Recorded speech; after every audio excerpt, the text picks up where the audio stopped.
All right, today on Knee Brace Radio, we welcome a very special guest, 2012 25th overall pick, an author, a Twitch streamer, a little bit of do everything. Richie Dicky Danger Shaffer, welcome to the show, man. I appreciate it. Thanks for having me on. I like Yeah, the for little sure. Dickie Danger plug in the middle too there. It's nice. Yeah. Hey, got to throw a plug in where we can. I love it. Always. I love it. Let's go. So Nick said, you were drafted in the first round of the MLB draft. I also read on your Wikipedia, you were drafted out of high school. Yeah. What kind of went into your decision to not sign out of high school to attend Clemson? Was there even really much of a decision in that? What was your thought process? Yeah, no, that was kind of tough. It was kind of a weird time because I had hurt my hand. I broke my hamate bone my senior year. So I didn't really hit much. Basically my entire senior year, I was basically just pitching. So a lot of my draft hype and stuff was kind of from my previous year. And because of that, I had an expectation of kind of where I wanted to go. And then sort of, without, a lot of eyes being able to see me that senior year, it was kind of a bit of a mismatch, but I had a number I was pretty strong with. I was like, hey, listen, this is what I want. I'm not going to take a deal for anything less than that. And if you guys don't want to go there, then I'm fine. That's cool. And then I had a call prior to the draft, like the day before, 2 days before the draft, from the Reds. And they asked me if I'd sign for this. And I said no. And then that was basically it. And then I got picked up in like the 25th round later on. It's just the Dodgers took a flyer and like, we'll see if anything changed. But I put out like a really big number and I was like, hey, this is what, it's going to take me to not go to Clemson. Cause my commitment, I was really pumped to go to Clemson. Something that was important to me. So yeah, that was kind of like the gist of it pretty much. So then eventually a few years later, you broke through the MLB. Your first hit was a home run and you got the ultimate silent treatment. Which went crazy viral on baseball Twitter and baseball Instagram. It went viral everywhere. When you were in the dugout after that silent treatment, were you like, oh shit, there's a camera there? That might have like been pretty cool to see. Did you know it was going to go viral? No, I mean, I tell people a lot, like when they meet me and I'm just kind of being weird and all over the place. I'm like, that thing to me, that's the perfect clip. Like that just embodies who I am. I'm just sort of like an out there cat with just like a lot of energy all the time and just, a giant goofball. And I didn't think anything of it. I was just excited. I was just like on cloud nine. I just had my first hit. It was a home run too. And I come in and like, no one's paying attention to me. So I'm just like, that was a pretty like, it was just a me moment. It wasn't like, I didn't even think anything of it at the time. Honestly, I kind of blacked out. I remember like really what I did. And then, yeah, sure enough, that night on like ESPN and then all over the place, it was like going crazy viral. And so I was like, oh, that's kind of cool. So, So I have a question. So yeah, it feels like every time that I saw you, up at the plate, it felt like you were against some of the best relievers in the entire league every time. Do you feel like you were put in the best situations to succeed in your career? I mean, listen, that's as a competitor, you want to say like, I could have done better. I could have done whatever. But I mean, I look at it and it's like, yeah, I mean, I was put in some tough spots a lot. I mean, I was coming in facing, Zach Britton's and, my starts would be against like Chris Sale and David Price. I mean, it was just like Cy Young winner, backhand lefty, Cy Young. So that part was tough. But I mean, that's the big leagues, man. And that's, you get your opportunity and you got to make the most out of it. And so would I have loved to gotten a ton of at bats against like spot starters and try to like, get a little bit of a like rhythm going before I got tossed in the fire. Yeah. But that unfortunately is just not the nature of the beast in the MLB. And, I think, if you were to ask, like the front office guys at the time there, I think Heim's gone, Silverman's gone. They're both with the Dodgers, aren't they? Yeah. Freeman's gone, Heim's gone. So I think that they would tell you that they felt like they didn't necessarily handle my situation the best, but I also like share the majority of that brunt. Like I could have performed better. I could have, there's at the end of the day, like you can't pass off your struggles on anyone else. I was pretty happy with the way I played. And I thought that I, deserved to get like more opportunities as it went on. That just didn't end up being the case, but that is what it is. So. So I always heard a rumor, and I don't know if it's any truth to this, that some guys will say it's easier to hit in the MLB because the lights are so much better, and like you're playing in some of these low A or double A facilities or fields that just aren't well lit. Is there any truth to that, or is that kind of a lie? I mean, it's a give and take, right? Because I would say that there is an aspect to that where it's like conditions are perfect. Lights are perfect. The balls are, now apparently they're playing with like, Nerf balls that just go like 1,000 feet. I didn't get the luxury of those baseballs, unfortunately. Yeah, I mean, like the batter's box is always pristine. You don't have giant like holes in the batter's box. The umpires are like the zones are teacup size. So there are a lot of things like that do benefit the hitters. But then you also got to remember that like you're facing studs. You're facing the best of the best, right? So, I mean, every guy you come like now, I think it might be mandatory. I'm not sure if it's in the rules, but I think it might be mandatory now that you have to throw at least like 98 to come out of the bullpen. Like, I'm not sure that's like somewhere written in the rules, but like every time I watch a dude come in, I'm like, who the hell is this guy? He's freaking throwing 98-mile-an-hour bowling balls. So like, you don't see like you see plenty of that in AAA, but there's a little bit of a gap. So for every benefit you get from the big league lifestyle, there's a benefit to the minor league style in terms of being able to perform. But I think in general, I think the big league lifestyle is easier just because everything is the best of the best. The travel is easier, the accommodations are better. So yeah, I mean the minor leagues is no joke. It's a grind for sure. So I heard another rumor about like the flights on MLB, road trips, whether it be, going across the country or just someplace local, there's basically no rules on the plane. Is that true? Obviously, like no smoking or anything like that. But I heard stories of guys taking like pieces of cardboard and like sliding down the plane on takeoff. Is that true? Any truth to that? I mean, I never saw anything that absurd on any of my planes, but yeah, there basically is no rules. Like if you fly on these planes and then you go fly normal commercial planes and they tell you like, oh, turn your phone off or whatever, you just like roll your eyes. I'm like, listen, I just saw a guy doing a cartwheel, like on takeoff, you know what I mean? Like whatever. So, I mean, but yeah, I mean, there'd be plenty of times where like, there's guys standing up, like walking around during takeoff, like serving themselves at the little mini bar on landing and stuff like that. They're talking on the phone as they're taking off. So, yeah, there's not a ton of rules with stuff like that. And especially when it comes to like how you'd expect a normal flight to go. I think a lot of that too, just depends on the team you're on and the culture they have. And some teams are much more, wax or whatever you want to say. Yeah, for sure. I mean, like I'm out with the Rays. We were never like suit and tie team. We were pretty lax with a lot of our travel rules and stuff like that. But I know like teams like the Red Sox are still very traditional. The Yankees, it's everything suit and tie. It's very, it's a little more traditional with some of that stuff. But at the end of the day, it's hard to tell some of the, what are you going to tell Big Papi? Do you like sit down? Like, no, get away from me. So. Yeah, I actually knew somebody that actually had some dinner with Big Papi because he was really close with the Upton brothers. Okay. And he told me a story about Big Papi. Like he just like what you see on the field is what you get like privately. Where just like he holds court. Like he owns the room wherever he is. And you can tell like on MLB Network when he's on there, like he holds court. That's his panel, and everyone else is just sitting there. And like you said, like if Big Papi's smoking a cigar on the plane, who's really going to tell him to stop? Right. Yeah, I mean, Big Papi's he's cool, man. I was pretty blessed. I got a chance to meet him in 15. It might have been his last year. Maybe he had one more year. I don't remember what year he retired. All I remember is that he had this like crazy retirement tour going on, and we gave him, in the Rays, like we gave him a canoe or something. I'm like, I don't know if he's a big canoeer, but whatever. That's kind of cool, I guess. I don't know. A real bitch to get back to Boston. Yeah. But I remember playing first, and he got on, and he just like smoked a line drive up the middle, and he gets on. He's like, never throw me pitch 3 times in a row, ever. Don't ever do it.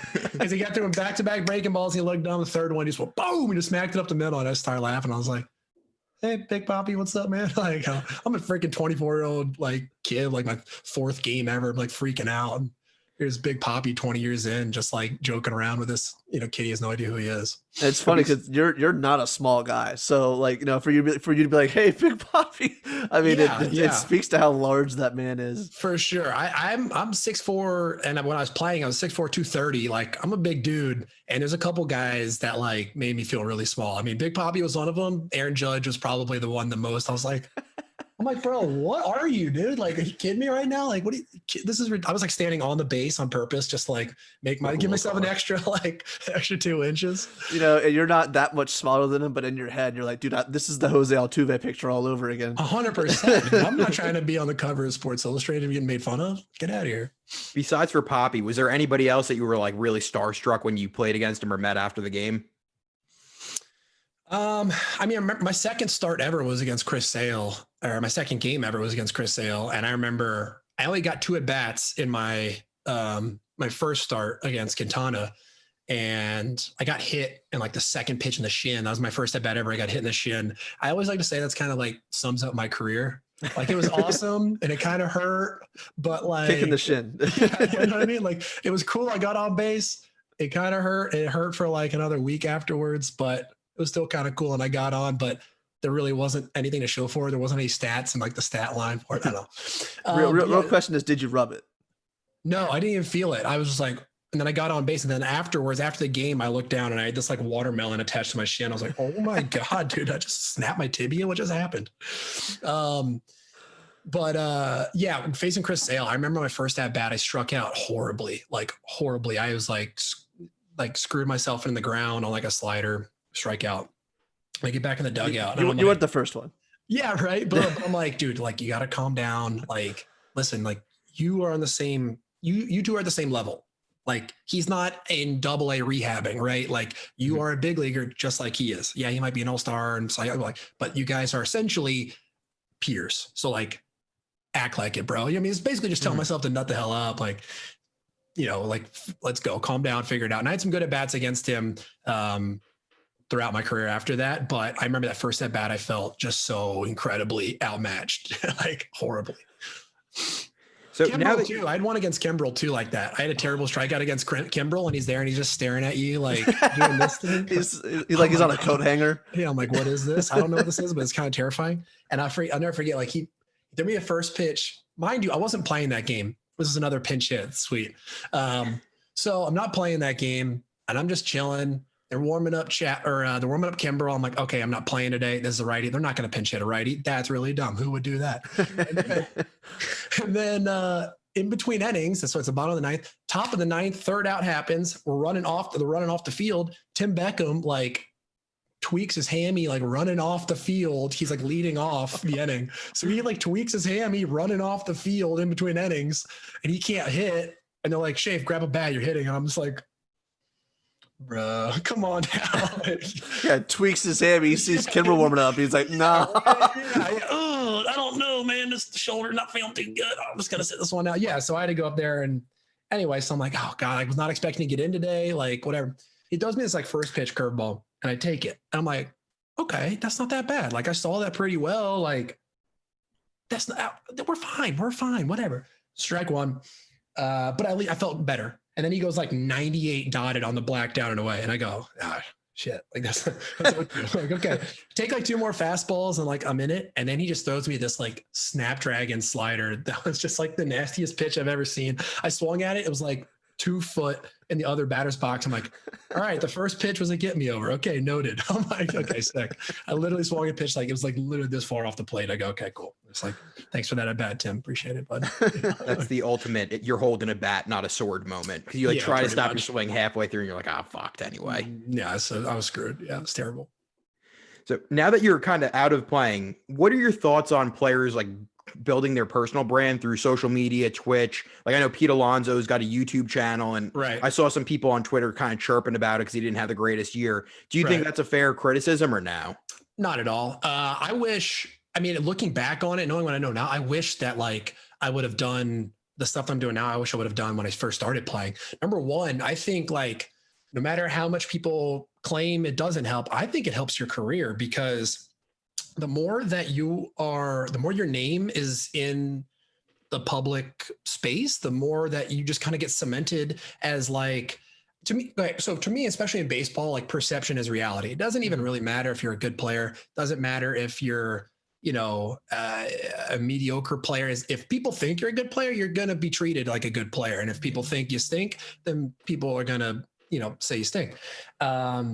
And for instance, like take someone like Marcus Stroman. I love Stro to death. And we played together in the fall league and we played against each other at Duke and all this kind of stuff. But I think Stro has done like a phenomenal job from his like day one of his like career of creating like a brand around himself. And this, he's got like this like Mamba mentality type thing where he just loves to hype up. It tends to rub some people the wrong way, but at the end of the day, when he's dominant, that like lifts him up, right? And it just adds on to his his persona. And when he doesn't, when he, has down years, I think that like type of, publicity ends up, kind of helping him ride that wave in terms of teams' perceptions of him. You know what I mean? So guys like Trevor Bauer, you know what I mean? Like, I don't think it's fair to say Trevor wouldn't have won the Cy Young without like his, recent YouTube and all, like just his very public image stuff. Cause he was dominant this year. So I think he had every right to win it, but I think it certainly helps, right? It helps like, if people are, and you're saying like, okay, who do I vote for, Trevor Bauer or Yu Darvish? It's like, well, if no one heard a thing from Yu Darvish all year, it's just, it's just a lot easier to I know Trevor Bauer. This guy is obviously the Cy Young, pick him. So I wish I would have done more of that. And I think players should prioritize that a lot more. Yeah.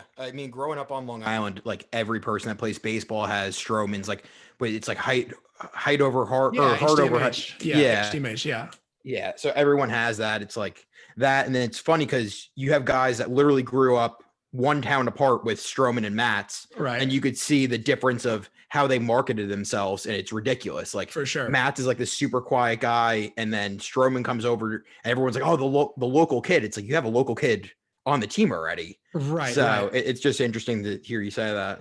No, 100%. I think more players should prioritize it, and it doesn't get, no one talks about it. And there's almost this stigma, I think, with players that like, that is frowned upon for some reason. And at the end of the day, it's like, listen, man, this is your career, my career, your career, like whatever, like you do whatever you can to elongate it as long as like to make it last as long as possible. And if that means you create a YouTube channel breaking down cool plays, then so be it, man. People are going to be critical of anything that you do that's not baseball related anyway. You might as well do something that's going to help your on-field brand as well as your off-field brand. So 100%. And they'll probably criticize your on-field brand as well. They're always going to criticize you on the field, and they'll criticize anything like like you said, Pete Alonso getting flack for whatever. Pete Alonso could go take a hike in, Sedona somewhere, and people be like, why aren't you hitting off a tee right now? Like on his Instagram. It's like, people are idiots. So it's like, I would never let, random fan like criticism ever dictate how you try to operate in your day to day. Is that something that you had to deal with when you were coming up and, first breaking through the MLB, like hearing people chirp you online and things like that? Yeah. It was definitely there. I think the social media landscape's like so much different now. I mean, even 5 years later, I debuted in 15 and things are just a lot different, but there was definitely some elements to that for sure. And I actually even deleted Instagram like near the back end of my career because of that. I was just tired of like, getting linked and stuff. And I just had a hard time not reading it. I'm human. Like I think if you have the ability to not do that, you're stronger than, I am, I guess. But especially like when I debuted and my numbers kind of looked how they looked, and whatever however that, like, why ever that was is irrelevant. There was a lot of like talk about me possibly being a bust and all this kind of stuff. And there was a lot of these types of things. So I would get tagged in some of these things, which felt weird to me, right? Like a person writing an article about my potential future and then tagging me in it. I just picture it in real life. Some like guy walking up, you like tapping you on the shoulder and like, hey buddy, I wrote this like paper. Would you read about it? How much you suck? Like, you know what I mean? It just seems like a weird concept. So like I walking up behind you, just tapping on your shoulder. Hey, you're going to be out of the league in a little bit. Yeah. Like, you're like, oh, thanks. Appreciate that. Hey, based off some advanced analytics, we don't think your career is going to last very long. I just thought you should know. Like, oh, thanks, Billy. Appreciate it, bud. Like, okay, what am I supposed to do with this information? Okay, so I appreciate you tagging me on that. But so yeah, I ended up getting rid of social media for a little bit after that. But I don't know. I think you do have to you got to try to fight that because I think it's a powerful tool. You just got to learn how to use it. For sure. Yeah, and to back up a little bit, you mentioned that you love Stro. Mm-hmm. I have to know what everyone's asking. Is Earl Stroman as large as he looks on the internet? I'm trying to think. Like I had to have seen him in person. I can tell you twice firsthand. Yeah, massive human. Yeah, massive. He is. I've seen him multiple times. That man could not fit through a doorway. He had to. He has to turn sideways. Turn sideways. Yeah. Yeah. Do you think Stroman being like 5'7", like, you think that goes into like Earl looking so large, or is it just because Earl is that large? I think the man just loves weights. He just loves crushing a little bicep buffet. You know what I mean? The guy just loves it. Who doesn't? You know. So and we've talked about college career, moving into your major career, and then eventually moving into like the social media aspect. Right. You're also the first author that we've had on the show. Let's go. Yeah, your book, The Eight of Earth, is available on Amazon. Could you sort of explain? There you go. Look at that product placement. Product placement. You know what I mean? Shameless. Let's go. Could you sort of take me through how you got into like writing sci-fi? And my question sort of is like, did you become a nerd after you got out of baseball, or like was it always part of who you were? I was always a huge nerd. Yeah. I like to just consider myself like king of the nerds because I'm like the coolest nerd. That's the way I look at it. I'm just like super nerd number one. No, I'm just kidding. But no, I've been a huge nerd, man. I love video games. I've been a huge gamer my whole life. I've loved sci-fi stuff. I'm always like, I got this like crazy brain that thinks of like all kind of ridiculous stuff all the time. I'm like obsessed with aliens. And how it happened was in 2017, I don't know if you'd seen my off season from when I went from the Rays to the Indians and how I got DFA'd like 5 times in like 5 weeks. But my off season 2016 was like bonkers. So it was nuts. And you have the Reds have finally signed you. Yeah, exactly. Right. Came full circle. After high school, they were like, "Hey, we got him. We got our guy." Yeah. So I was just kind of really stressed out. I was, determined to try to like get back to the big leagues, and it was just kind of a chaotic year. And I was working with like this mental skills coach in Cleveland. And I was saying like, hey, like she was saying, hey, you need something outside of baseball that is completely off your radar to try to help like take some stress off after games. Cause you're just like, I was just compounding shit, right? It was just like, I would take one game into the next and the next, and things were just building up. And I was like, I need something to like, when I go home, I'm not just like staring at swing videos for 3 hours and like doing naked dry swings in the mirror in the bathroom, right? Like I was just like full Looney Tune for a bit there. And so I started like journaling, right? I was like, let me back up. I was doing a bunch of other little things before I found this, but I just never really clicked with me. I tried to like teach myself how to code. It turns out I'm like kind of dyslexic and I like can't like read my own code. I don't know how I wrote this book, but we'll see. But I tried a bunch of stuff and then I started journaling and I really liked it. And when it started, it was just like basic journaling, like talking about your day, like, just an adult diary. And then I got into like reading some sci-fi books, whatever. I'm like, I like this. Let me try doing this instead. I just like the journaling got a little stale. And I wrote like 10 pages of this idea that I've had for years. I had this idea for this book in 2013. I even have a picture of like the map I drew for it, like way back in the day. And I had a good buddy on the team at the time who was like a huge sci-fi reader. And I gave him the pages. I was like, hey, would you mind reading this for me? Like whatever. And he was like, this is pretty good, dude. You should keep going. I was like, all right, cool. So I enjoyed it. And then I just wrote pretty much every day, like after games, on bus rides, on plane rides, like whenever I had downtime, even during like rain delays during the game and stuff, like whenever there was downtime and I knew my brain was going to go straight to like baseball hitting mechanics, I would like immediately try to shut that down and just like start writing. And there's times too where I was like an 0 for 25 slump and I wanted to like murder somebody. And I just like wrote like in a book about someone murdering someone instead. You know what I mean? Like just like an outlet, right? It was just like me dumping everything onto a page and getting rid of it. And I looked up like a year later and I had like 420 pages written. I was like, oh my God. So I spent the next like 3 years trying to like actually turn it into a story. And this is the product. So it's been a pretty wild experience, man. Pretty crazy. That's almost like it, you're journaling or something. That reminds me of For the Love of the Game, when he's like, clear the mechanism. Yeah, for sure. Yeah, 100%. It's real. There's like, I think as athletes, we spend so much of our time focusing on our like physical side. We neglect our mental side so much. And it's, I think, by far the biggest separator of guys that, end up making it and guys that don't. For sure. Yeah. Yeah. Well, Richie, I got nothing left. Kyle, did you have anything else for him? Got one last question. So I always ask like baseball players this: what do you think the split is for mental versus physical when it comes to baseball? I always say it's 80-20 mental physical. What are your thoughts? I mean, man, I'm at the point now, like thinking back on my career, I almost think it's, 90-10 at this point. Like you do have to have the physical tools at the end of the day. But I mean, like, listen, I'm pretty objective about my career and my abilities. And I mean, I checked every box, man. I was a big dude. Like there was no one that could hit the ball farther than me. Like I can go to my grave by that. Like I could go win the home run derby in the big leagues right now. Like that's God's honest truth. But I was a freaking head case, man. Like I was a perfectionist in a game that just like you cannot be a perfectionist in. You were a perfectionist in the game where you fail 7 times out of 10. Yes, right. I harped on all my negatives. I lived and died on every at bat. I was, I had no patience when it came to failure. And that inevitably was like a big reason why I was, not as successful as I like to, because there was no reason why I shouldn't have. I was a first round pick essentially twice. I was in the futures game. I was hitting cleanup in a lineup with, Judge and Trevor Story and Trey Turner, Michael Conforto, Kyle Schwarber. Like I was essentially supposed to be the dude, and my brain is what like let me down.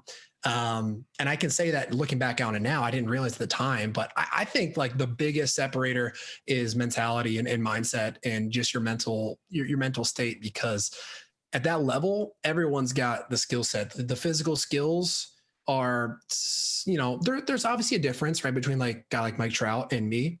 Mm-hmm. Trout's like the ultimate superstar, and the guy can, run like a running back and still hit the ball out of the park.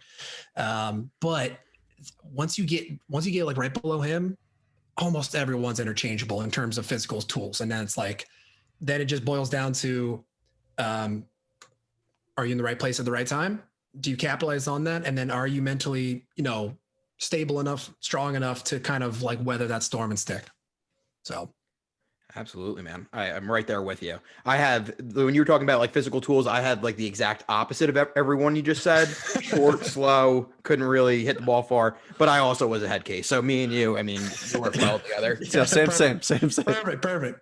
Yeah, same, but different. Yeah. It almost reminds me of Chris Davis, who's, still in the big leagues, but right. He goes from a guy hitting, 55 home runs to, he went 0 for 47, 0 for 50 or whatever. Right. I mean, to me, that's nothing but mental. I mean, yeah, that's 100% mental. I mean, I think honestly with Chris Davis, you're seeing maybe one of the first documented cases of like hitter yips, honestly. No, yeah, I agree. Yeah. He also, to be fair, did lose his Adderall prescription in the middle. That was something that came. Yeah, he had an Adderall prescription, and then it got like taken away, or like something happened where he like wasn't allowed to get his prescription. That's what I remember reading. Really, I did not know that. I didn't know that. The Adderall thing kind of drives me nuts, because I personally think it's crazy that they allow guys to take Adderall. Really, 100%, because it's like you don't allow people to take steroids, but you're allowing people to brain take steroids. Yeah, you know what I mean? It's like why should part of being in the major leagues is being physically just superior to other people, right? Giancarlo Stanton is like one of the largest human beings on earth. And that's part of the reason why he's so dominant, right? Like if people can close the gap with steroids, you're not allowing people to close the gap with steroids like that. Why are you allowing people that have, like to close the gap mentally as well with that, in terms of taking, Adderall or things like that. I don't know. And it gets abused like crazy too, like crazy in the MLB. They give it out like they're Skittles, man. It's like almost greenies back in like the 80s or whatever. 100%. I think there's not the like. I don't think they'll never obviously do this, but I would love to see. I'd love to do like a poll of the All-Star game and see like how many players in the All-Star game like have TOEs for Adderall. Yeah, you know what I mean? And in the MLB. I would put a heavy penny on a lot of them.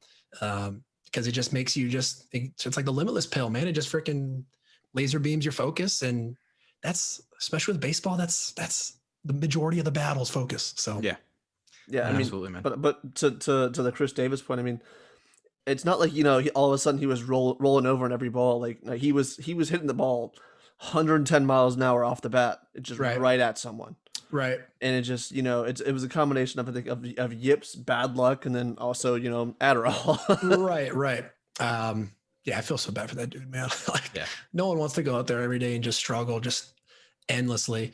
And they just kind of feel like they got to keep throwing him out there because they paid him so much. And yeah, it's funny too, because like when guys get that much money, they basically get like no sympathy, which I get. I mean, you guys got, $80 million. It's hard to feel bad for a dude like that, but man, it's like a lot of guys like care so much about, like, I read that article that the interview he had a little while back talking about it. And he's just like, man, like, it's just devastating. I work my ass off for this. It's like all I care about. And I just can't figure it out. And everyone thinks that like, I just don't give a shit. It's like, couldn't be further from the truth. So yeah. One of our buddies, Barstool RDT, he talked about how, he would basically, whenever you go in to buy dip or something, would wear his hat like as low as possible and try to blend in. It's like, dude, you're a massive human being. Like everyone knows who you are. For sure. So, but yeah, man, where can the people find you on Twitch, social media? Where can they find your book? On Twitter, my handle is RShaff8, RSHAAFF8. On Amazon, if you just type in the 8 of Earth, my book is in paperback and ebook on Amazon. My Twitch is Dickie Danger. I play video games on there and have a good time and joke around like Monday, Wednesday, Friday at like 11 a.m. Talk about baseball, do all kind of cool stuff on there. Just being a complete dingus usually, like it's just been a bunch of ridiculousness. And that's pretty much it, man. So Twitter and Twitch and my book are basically the 3 things I got going right now, the biggest one. So awesome, man. Well, I appreciate you coming on. I appreciate you guys. Thank you so much. No problem. Have a good one, dude. Thanks, guys.